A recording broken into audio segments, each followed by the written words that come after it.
Hello, good afternoon, good evening, good morning, wherever you are. Glad to hear. I'm glad that everybody's here. Just for today, topic, we're going to be talking about the relationships and how relationship matters, and some of the matters relating to relationships. And for today's topic, I picked for something that is quite common when we get into an argument. We tend to focus on who's wrong. And that's been quite common and very normalized in terms of if there's any disagreements or if there's any opinion. It has to be someone that is right and the other one is absolutely wrong. So we're going to talk a little bit about the anatomy of that nature of who's wrong. Is it really true? Is it is it something I'm making up? Which is absolutely not. But it's something that we will be discussing today. So just as a reminder, please keep your questions ready, and we're just about to start.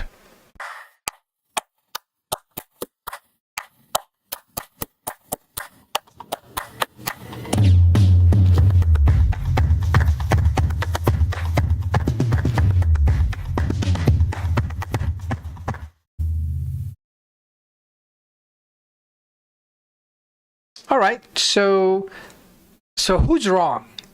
So first, what I'm gonna do is I'm gonna share with you like a common fight or argument that couples is very common for them to have, and my focus is really for couples, but this same thing happens with any type of arguments that we go through for throughout our life.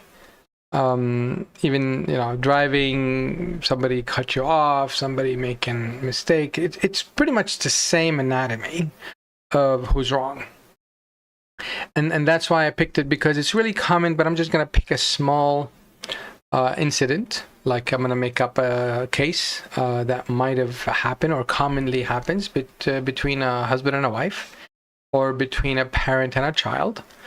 And we're just going to try to analyze it and try to understand really the dynamics, so we can learn something. Hopefully it's going to be useful for all of us. So just to share with you, I will be posting your questions that they come in here. Hopefully this is working. I really don't know. We used it in the past, but I'm monitoring it also somewhere else. So in case if you sent the message or you sent the question, I'll be monitoring it at the other end as well. But this is what I have so far. In regards to what we start, we're going to be starting with an example. Let's say that you just finishing work and you had an agreement for your spouse to pick you up. And let's say that your guys are running to go to a function after work, so you're leaving work especially early today, and therefore you agreed, you and your husband, let's say the husband is picking you up for the sake of just simplify things, and that you are the wife and you're supposed to be somewhere by 7 o'clock, let's say. And so therefore you took it upon yourself to leave work early. You went through the steps of getting permission and approvals and to leave at 5 o'clock. And you agreed with your husband to pick you up at 5 o'clock. So you do all the things you need to do. You prepare a week in advance or a few days in advance for you to leave early, get approval. And on the day of, you wait outside, 5 o'clock, or maybe let's say like you were there 5:03, like 3 minutes after 5.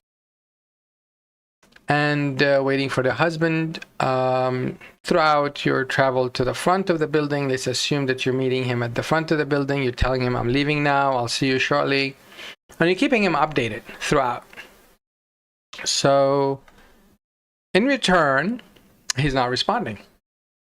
and you go downstairs, you wait, 5 o'clock, 5:30, where are you?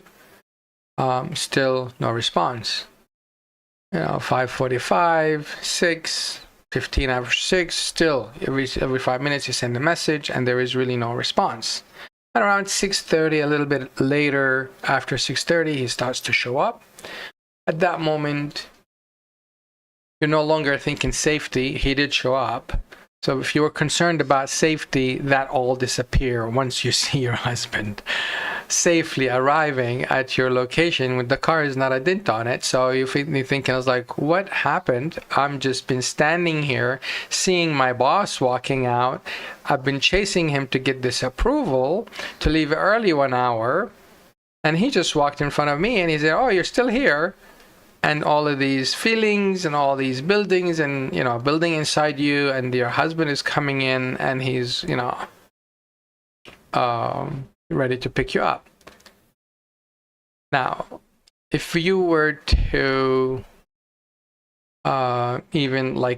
if we were to spice it up a little bit, let's assume like by 5:20, or let's say 5:20, you had to go to the restroom. And you're no longer waiting at the front, and you are, at the restroom. You had to go. And you know that the travel later is going to be long, so you might as well just release yourself. So you went to the restroom, you finished your business, and you came out. And it was a little bit 6:30, after 6:30, and he was already there waiting. So this is like a little spice it up. So you're walking in, you see the car, not a dent on it, there's no safety issues, so now all the feelings are starting to build up. Him on the other side is aware of being late. Now from his story, I'm not going to disclose what's happening with him because that's going to be like the discovery as we go through this scenario. So the mood is really tense. Your face is probably not able to hide how much upsetting you've been feeling and how upsetting this is. And you walk in, it's like, is everything okay? And he's like, yeah, sorry, I was late. And maybe those words are the worst thing you can hear at the moment. It's just gonna be making you feel like, what are you talking about? I've been waiting for an hour and a half. Feeling embarrassed with my boss walking out, this is what's happening inside you. And all he says is, sorry, I'm late. It's like, do you understand that we're not going to be able to make it to the function? That we're supposed to be there at 7 o'clock? And all these things are happening inside you, and the emotions are building up. And then he's like, do you care? Do you care about what, me waiting outside? I mean, what is, at least respond to my messages. At least, give me a little bit of, time of your, just to send me, like, I'm okay, I'm running late. For 2 hours I've been chasing you and not a word. It's like, what's going on? You know what I've been going through to get this? You're giving him basically the backup that you've been holding on. Of all the good things, I mean, these are all good things that you've been doing, and telling him that you've gone through this, for preparing for this for a week, getting permissions and planning for it. And you know how it feels when I go for a meeting to my boss and tell him I have to leave early, and he questions and I get approval, and then he walks out right in front of me at 6:15. While I'm waiting for you, you know how that feels? You know that's embarrassing? And you just really live it. You just live it. And this is not the first time, and this is very common. Somehow, somewhere in the argument, this gets to be like slipped out. And this is not the first time. And all of the past, you did this last time, excuse me about that. You did this last time, and you did that. And on that day you were late 2 hours, and this day you were late half an hour. And even today, even though we have a function that is important, that is for your family, and you're just coming late, It's like, and then you tell me, sorry, I'm late. That's it. So all of these are building up, and they are being released on your side. Now, your husband on the other side, he's probably also starting to build up the emotions. And she would, and one of the things that is very common is like, you wouldn't even bother to respond to any of my messages. And the response from the husband was like, well, you tell me that I cannot text while I'm driving, so I'm not texting while I'm driving. And that triggers you to think like, what do you mean? You've been driving for 2 hours? What have you been doing? Where have you been? Your office is just closed around the corner. What's taking you 2 hours to come over? And all of these things don't make sense. So from your side, you're seeing things don't make sense from his side. What he's saying is absolutely ridiculous or just outrageous. Just excuses, right? And on his side, he's basically saying that, what's the big deal? I came, I'm got held up at work. I got stuck in traffic. I was not able to make it on time, and I wasn't able to text because I'm not supposed to text while I'm driving. And that's the argument goes back and forth. And he's saying, what's the big deal if we were late a little bit? It's like, what's the big deal? We promised them to be there at 7. Do you have this is very important. Do you not care about the promise you told them that you're going to be there at 7 o'clock because we're supposed to be helping your brother before this, before that? You're giving all the details. And it's like, but I couldn't do it. I just got held up. Held up with what? Tell me. Held up with what? What were you doing that kept you from coming here on time? I was on the computer doing some work. You were on the computer, so you were not in a meeting? Like your boss didn't hold you down and didn't like tie you down with all these things to block you from coming here on time? You just live it at that moment, right? And you have every right to be upset. And that's when things starting to boil on your husband's side. It's like, I'm sick and tired of being picked up on. You don't understand what I'm going through. You just want to swing your finger and you expect me to be there whenever you want. I'm not you. I'm not perfect. You're just being too demanding. You're so picky. You just want everything to be perfect. You want everybody to be like you. Even your friend, you keep nagging about them that they're not doing this. And you were like, whoa, where did that come from? And then they start to talk. It's like even your sister was talking about how you were doing things. And it's like, you need to chill. You really need to chill. And that's what your husband is responding. And this is going, this conversation is going while you guys driving to your event. I would imagine that's not the end of it. It's going to continue and it's going to build up. And she'll be probably, the wife will start to build some examples. Well, your family also complain about how you cannot keep a promise, and you are you're lying to them about this. You just keep lying to me. You lie to the kids. You promise them. You never fulfill a promise. Even the other day, you promised to go find us some I don't know, some chapatis or something. You brought nothing, and you forgot about it. It's like, what's wrong with you? Can you take this life seriously? Can you take us serious? Do we even care? I mean, do you even care about what we do? And do you even care about your promises? And you can imagine that conversation is not going to go anywhere, and it's going to escalate. And probably at one point, you know what? I'm not in the mood to go anywhere. I'm going to go home. And they make a U-turn and go back home. Does this sound common to you? Is this somewhat common? Maybe it's not as extreme, and maybe yours is even more extreme, because I'm not sure what is it like to be you. But I'm just going to give this as an example, and I'm going to dissect and just to go through what causes this.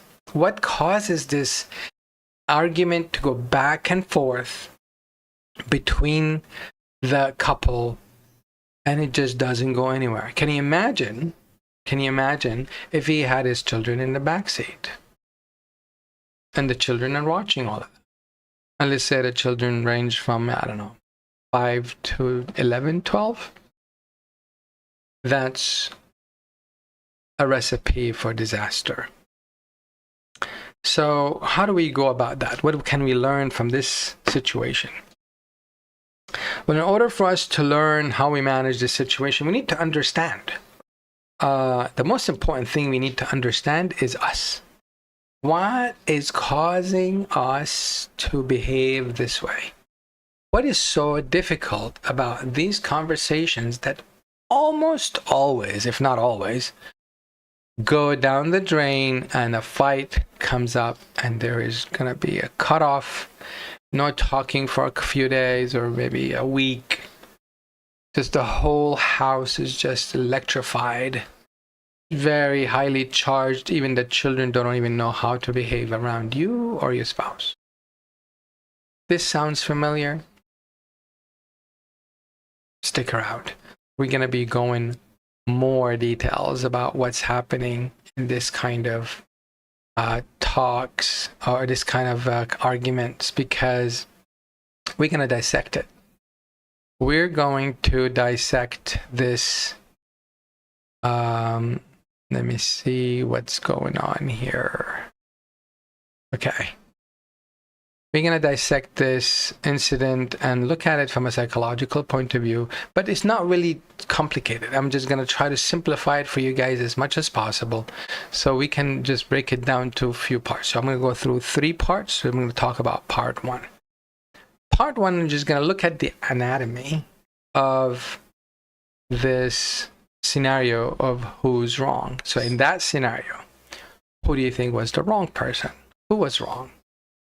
Maybe from your side, looking at it from outside, you're thinking like maybe there are 2 different opinions, but that she's maybe has a good point, that he's at wrong, not responding to her messages because you couldn't be on the phone for 2 hours. I mean, sorry, who couldn't be driving for 2 hours. And some people would think like, no, actually, he needs safety. He needs to be there on time. He got stuck in traffic. These things happen. Well, then the counter argument is like, why didn't he plan it? She's planned it for a week. He could have planned it. He could have checked the traffic, and that's her argument. You could have checked, could have planned the traffic. You could have estimated it. You could have taken a leave early. You could have come here at 4:30 instead of 5. Oh, you want me to wait for you, Your Highnessty? And this is sarcasm comes in and all that stuff. Because I'm not important, and these are the things that sometimes really come in these kind of conversations and disagreements. So looking at the anatomy of being right. So today's topic is about who's wrong, but if there is one person who's wrong, then the other person is right. And usually, if I'm in a conversation and I don't know the tricks of these pitfalls, I will be the right person because I've done it right. I did everything to the plan. Like, let's assume that the wife, if we were to say the wife position, I did it everything. I was there 5 o'clock. I was successful. You were not successful. It's your fault. And that anatomy of being right comes from our internal, self or ego. We cannot handle the fact that we can be wrong, just nature. And it does take a lot of practice for people to accept, you know what, I'm not always right. It takes a lot of mindfulness. It takes a lot of practice, and also it takes a lot of collaboration also from the partners. But sometimes it just doesn't feel good because you're not feeling safe in the relationship. So I'm not wrong. So therefore, being wrong is a threat. Is a threat about my safety, because if I'm wrong now, he or she will think I'm wrong again in the future. And that's not where we're going to end. They're never gonna assume that I'm ever right. So that's the mind thinking. So therefore, I need to defend myself that I'm right. So that's why. So that's one of the reasons why we focus on that I'm right. I did it right. I did everything right. I left work on time, got stuck in traffic. I cannot control that, but I'm right. You're just having too much expectation, right? That's the husband. So therefore, having, saying that I was wrong, it makes me feel like I'm less adequate. If the wife is saying, well, I could have, should have, would have, when I started planning a week ago, I could have, I could have also helped you to plan, right? She doesn't say that, but she says, well, you're supposed to do that. See, she's right. What's wrong? And from his side is like, well, you don't have to have everything perfect. I planned it well. I was just stuck in traffic. I'm not perfect like you, see? You're too perfect. That's wrong. I'm right because I'm taking it as it is. I planned it and I can do whatever I can. And I'm right. You're wrong. But it's not easy for us to jump. You know what? You have a good point. I was wrong. When was the last time you ever told your child that you were wrong? That's disappointing. So if we don't tell each other as adults, if we don't tell each other, yes, I'm wrong, but somehow, if we don't tell each other that I'm wrong, then there's something missing here. However, we do not hesitate to tell the boss, you're right, boss, I'm right. You're right. And they will never say, I'm right, you're wrong. It's like, you're right, boss, I'm wrong. And that's also going to feed that ego, because my wife is not my boss. I'm sick and tired of arguing with my boss. 24/7 every day I have to think he's right and I please him and all that, and I come to my wife and I have to agree that she's right and I'm wrong. I'm sick and tired of being wrong, but this one I'm 100% right. And the same thing for the wife. I argue with my friends and I just let them have it. I argue with at work, my boss, I let him have it. It's like, yes, you're right, boss. I'll just do it the way you want.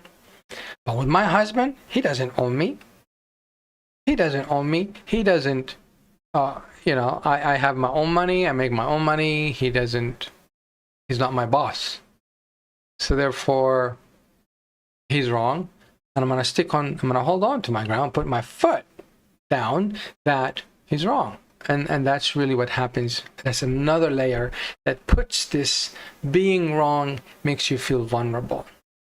It's an attack. It's like you're being attacked by a tiger. What do you mean I'm wrong? I'm not wrong. Defense, fight back, full throttle.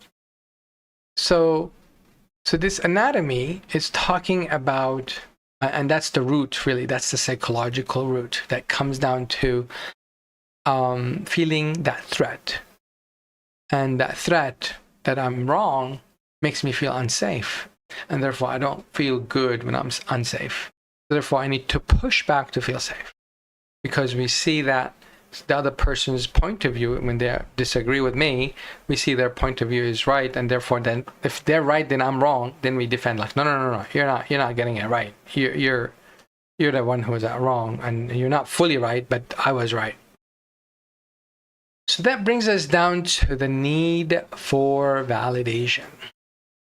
So can you imagine a person who's in a car driving for 2 hours? Let's assume that he's been driving for 2 hours. Let's say he left work 4:30, and all he got was criticism that he didn't do enough, just like his wife did.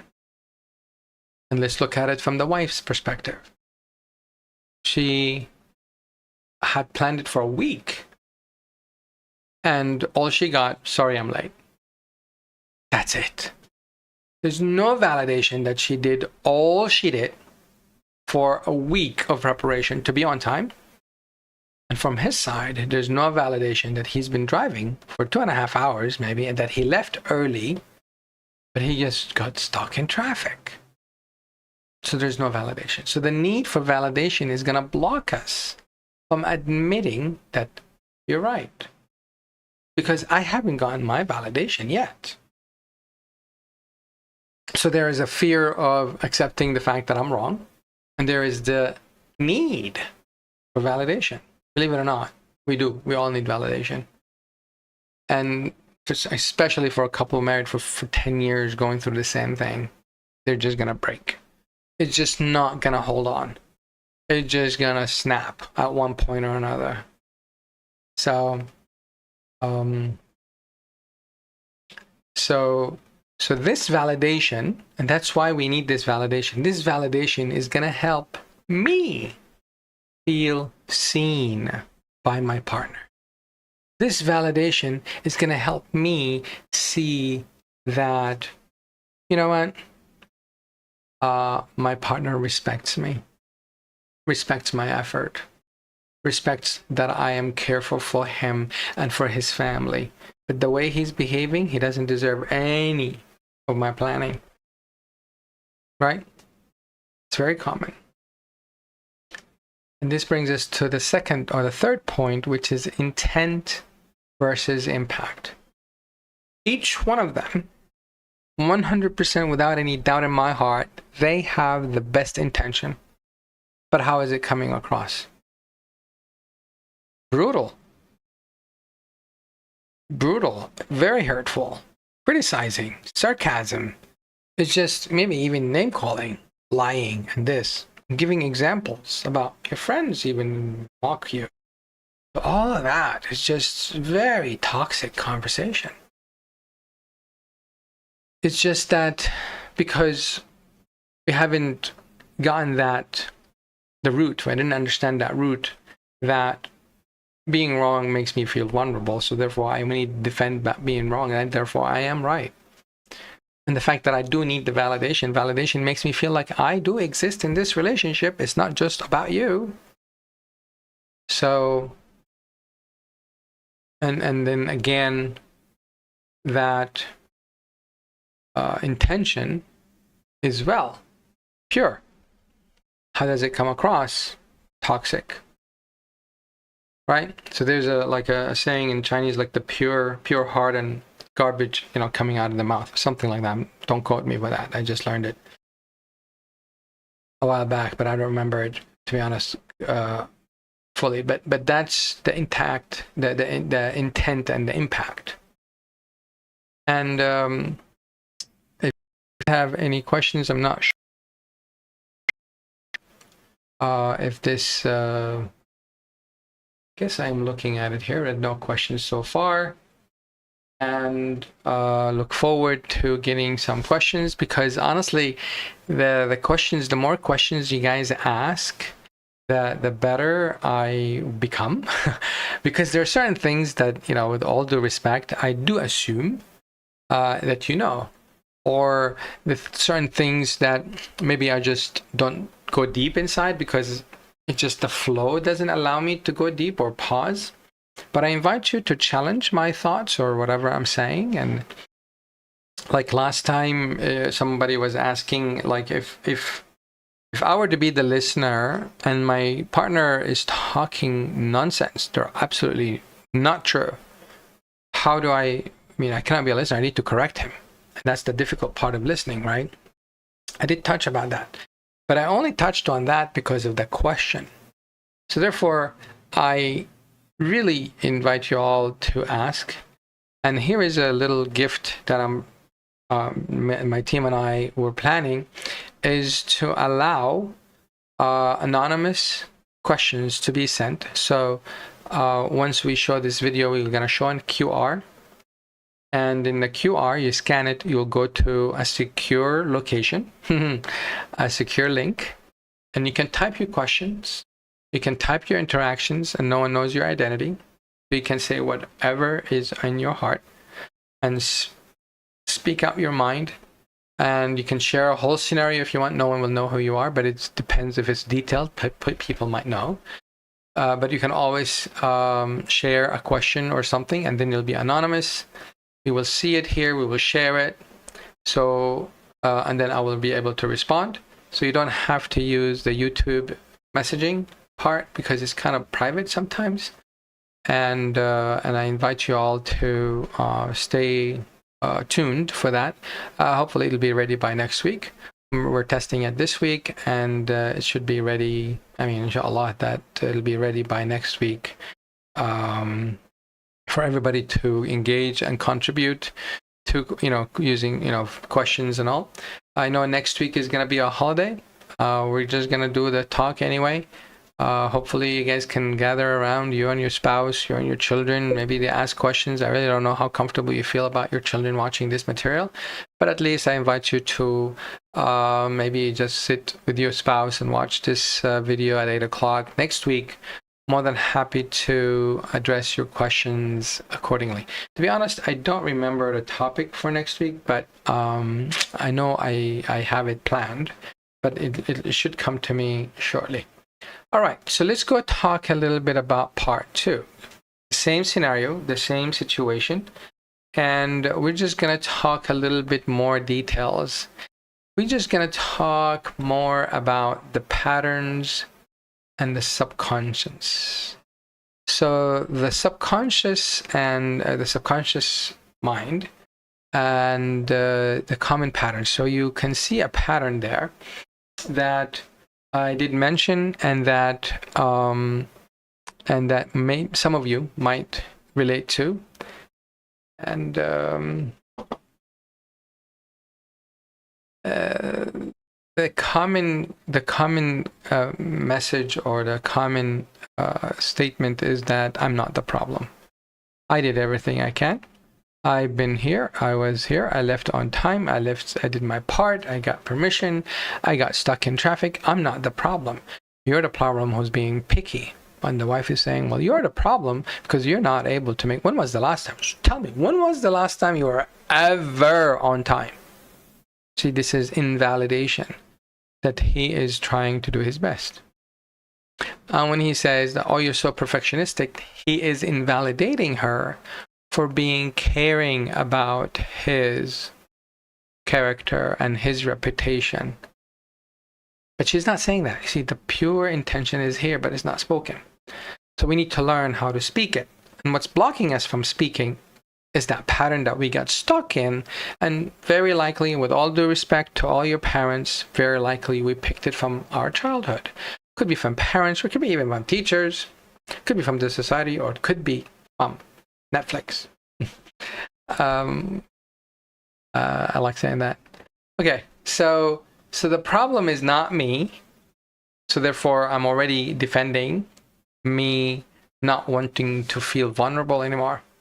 And therefore, and when we hear this statement, then we have a dispute.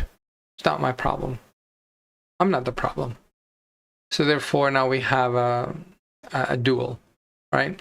A duel, basically an accuser and a defender. Prosecutor and a defender. And this prosecutor becomes a defender when this guy picks up accusing, and this one becomes accusing, and they go back and forth. And this accuser-defender cycle continues, and nothing gets done.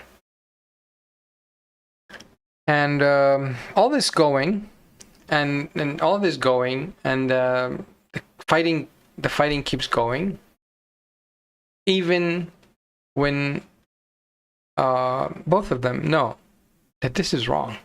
Both of them know. At one point in the argument, we all know that we're not doing it right. But here is the problem. The problem is that we become so invested in it, we might as well finish it.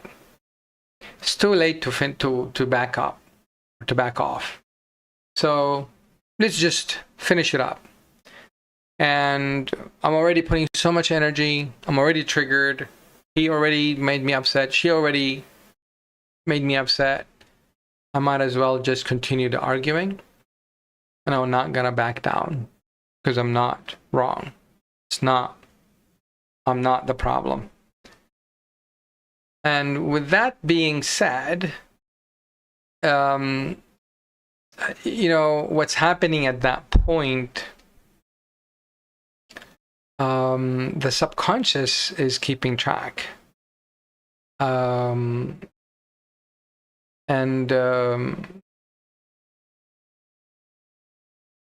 and therefore the subconscious have this nature of keeping track of who's wrong, and it's not like who did the right thing and who was, or what was done right. It's just what was done wrong by my partner, and we just focus on that because the subconscious is coming with patterns from the past with this partner specifically, and this pattern, having it there, and the subconscious is recalling all these previous incidences, then we start to develop this perception that this is not a companionship relationship. This is a competition relationship. So I have to stand my ground and continue this fight because I'm invested already in it. And it's too late to back down. And it's very, very sad, to be honest. It's just that when that happens, both parties withdraw. They just keep distant between them, and as I mentioned earlier, it charges the whole house. It causes the whole house to feel the tension. The whole house is tense. And it's also, some kids, they take this as an opportunity to manipulate the parents. So they see the parents are not unified. They're not unity anymore. And then they start talking to this parent and to get whatever they want. And they can talk to this parent and they get whatever they want. And that's also very, very toxic for the children. It's a toxic environment for the children. Now, some arguments, they say like, wasn't that bad. It just happens once in a while. You really, really don't want to be the first one. You don't want the first incident to happen. Because after that, it's building all these negative memories. And these negative memories are not just inside you, and it's not only inside your partner, but also in the whole environment around you. So how do we go about doing this? What's the right thing to do? And I tell you guys what to do, and actually you can read books about these things, you can buy books, but it's really, really not easy to manage these emotions. Don't expect them to go right away. Don't expect that by doing this step and that step is going to be fine, because in the middle of it, you're not thinking the same way you're thinking right now. In the middle of the argument, you're not thinking. So there are steps on how do we go about and practice. It's just like, building a muscle. If you really want to carry a weight of, like, I don't know, 200 kg, like, well, let's say like maybe 100 kg, to be reasonable, and you want to carry it, and you never carried 100 kg, let alone you never carried 40 kg, let alone to carry 100. So therefore, you really want to, and therefore you're thinking, oh, if I do this exercise, I'll be able to. No, it's not that simple. You really need to build the muscles that would help you to carry that 100 kg weight. And therefore you can think of this, managing these situations or such situations is just like carrying 100 kg weight.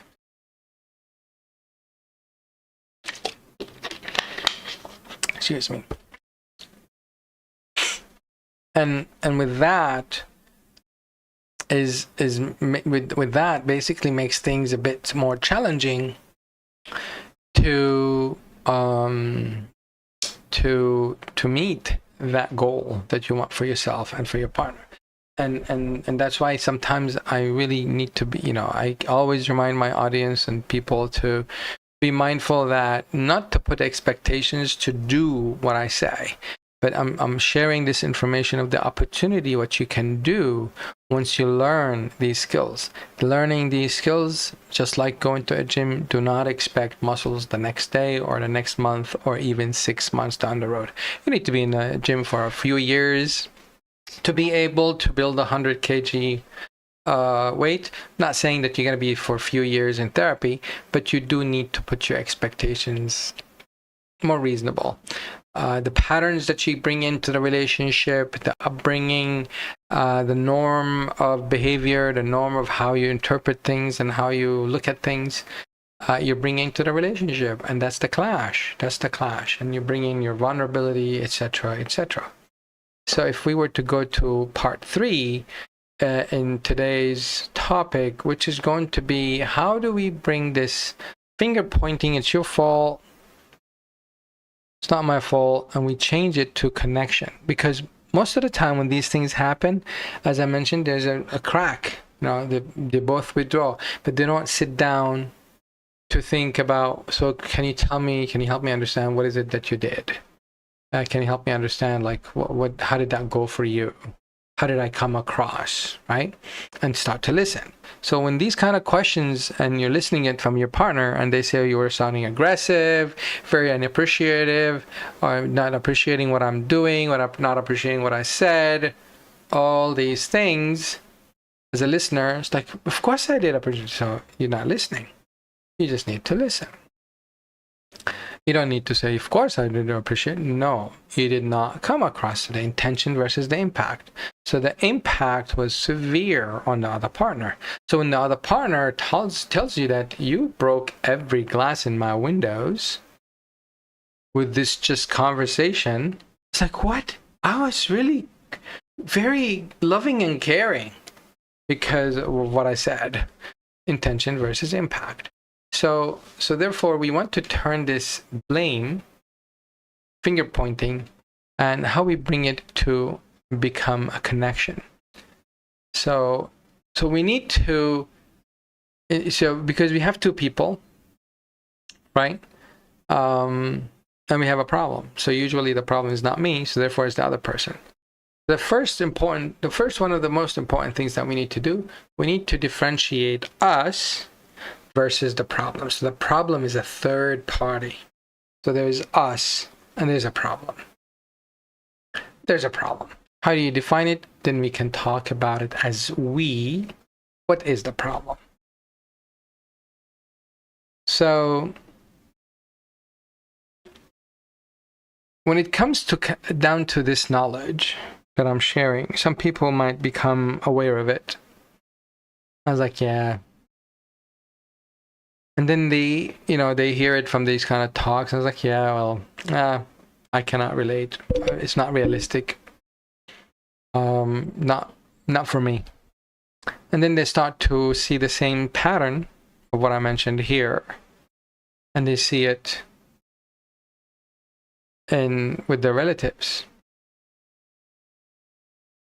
And the relatives are seeing, basically they're seeing the impact of not doing the proper steps in these kind of circumstances, and they end up divorcing or end up splitting, or the children become one way or another. And that's when they say, like, oh, what's happening? I never thought that they had a problem. And they'd be like, oh, we had a problem for 10 years, for 15 years, we just cannot carry our conversation, we always fight. It's like, whoa, that's bad. But that's them, not me. So when you become aware of these kind of knowledge, you become aware, you have knowledge. But when it comes close to you and you see someone going through the same thing, and you saw the outcome, and this knowledge become more apparent knowledge. And then when it happens to you, and your marriage, God forbids, is on the rocks, and things get really intense, and the D word is starting to come up in your head or your partner's head,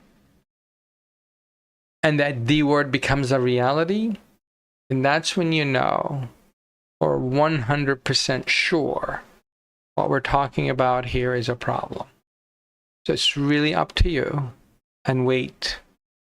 to do something about your relationship with your loved ones, or you can do something about it now, because the cost of waiting is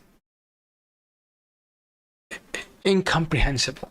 You just cannot even imagine the cost of waiting, not fixing the problem right now that you think you can figure it out on your own.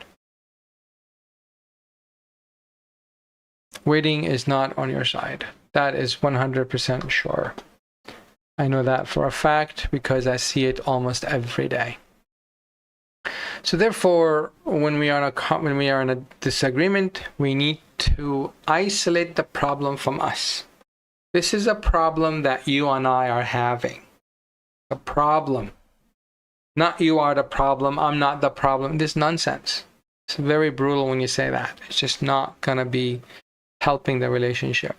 So therefore, it's going to be the problem versus us, or the problem against us. But there is always us. And that's very important.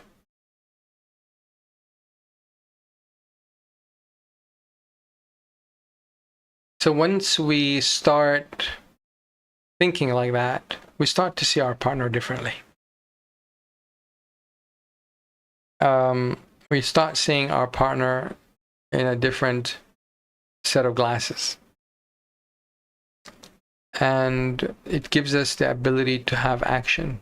We start to have a strategy to fix the problem together. See, Malaysia is going, this month is the mental health month, and the slogan is together, or the tagline, I don't know what they call it, but it's about together. So instead of assuming or thinking or know for sure that you're not the problem and the problem is your partner, I invite you to think of the problem as a third party that exists between you two, but both of you are together. And that's very important. That's extremely important. And that's going to help us to collaborate as a team to fix the problem, not fix my partner. Big difference. Big difference. So there are repairing tools. There is practicing that you can do. A lot of people feel a little bit cringed when I say these things, but I really don't care. It's just the right thing to do. You see, medicine doesn't taste good, so I don't care if you feel cringe. You do need to say these kind of things to your partner. I care more about us than I care about being right at this moment. Practice that, and you will thank me at one point. Yeah, it's maybe not part of your culture to say these things, but again, medicine doesn't taste good. So I hope you guys find this information useful. If you do, please subscribe. I'm blocking my calendar for an hour because I planned for questions and answers. So my talk is about half an hour, that's tops, and then there'll be question and answers throughout. That'll be an hour in total. And with that said, okay, I have a comment here. I think it's very hard. How do I separate the problem and my partner? Okay, how do I separate the problem from my partner? I think what they're saying. Okay, so that's a very good question. I was about to wrap it up. Okay, so that's a very good question. I'll stick around. I'll address this question. Maybe if there's another question, more than happy to respond. So this question is saying it's very difficult to separate the problem from my partner. Right. And it's because, so we need to understand the reason behind that. So again, as I mentioned before, with this example, it's the anatomy that is telling us the root. We need to find someone is wrong, not me. Someone is wrong. The problem cannot just exist without having someone at fault. So therefore, it's been for the many years, I always see this pattern from my partner.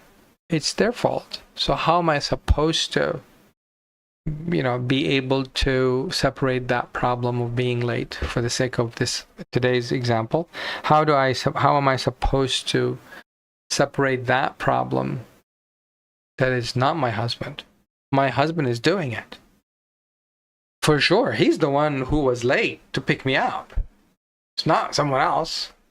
Not the problem. The problem didn't just come late. My husband came late.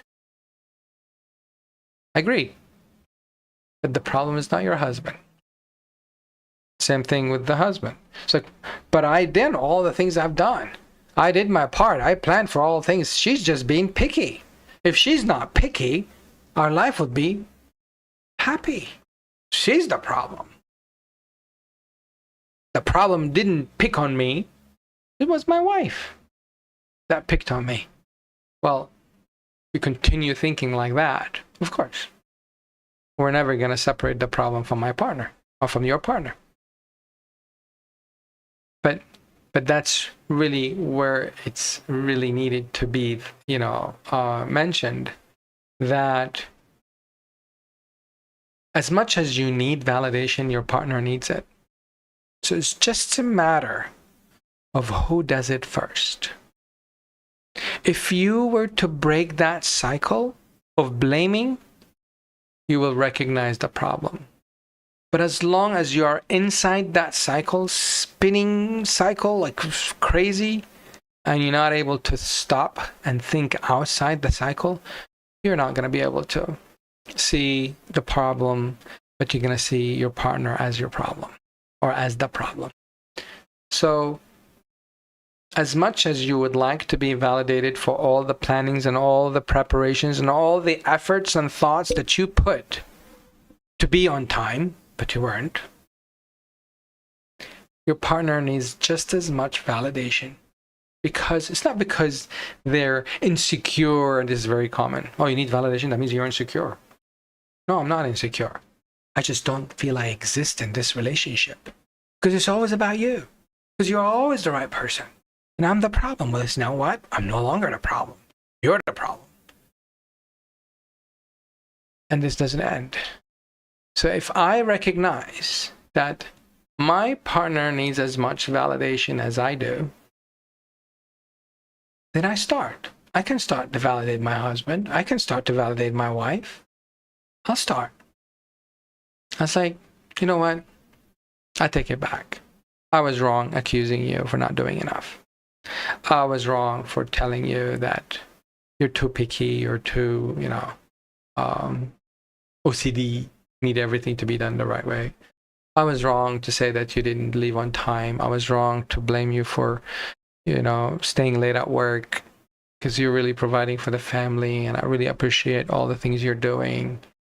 And even like last night, you stayed up late to do the finance, and I can imagine that your work is so demanding, and you're balancing all that, and here I am just being picky about, you being on time, and I really appreciate you because you're not the problem. That's when you start to think, what is the problem? The problem is your husband has been feeling alone. You've been feeling alone. You're living together under the same roof, but for both of you are lonely. Not lonely because you don't have a partner, but lonely you don't feel seen. You don't feel heard. You don't feel understood. You don't feel appreciated. You feel like you've been taken for granted. And that's what is really needed for you to start seeing the problem separate from your partner. I hope I answered that question. You can validate that or not, but that's what I have so far. I'm not seeing any more questions. You can keep these questions coming. If not, I'm going to start wrapping it up.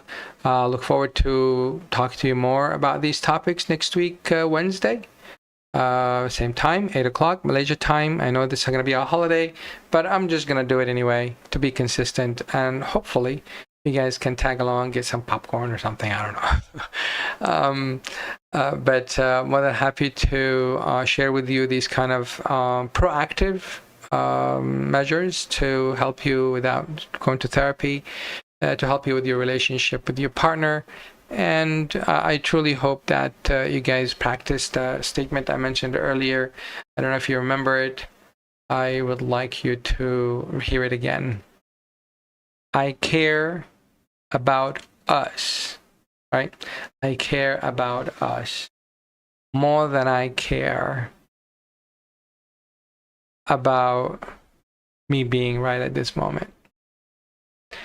And that's the statement that's also going to help you to see the partner as a partner that having difficulties. That's not the problem. They are not the problem. But until then, so hopefully next week we'll have the talk, and I wish you all happy relationships and wonderful evening. And until we talk again, stay happy.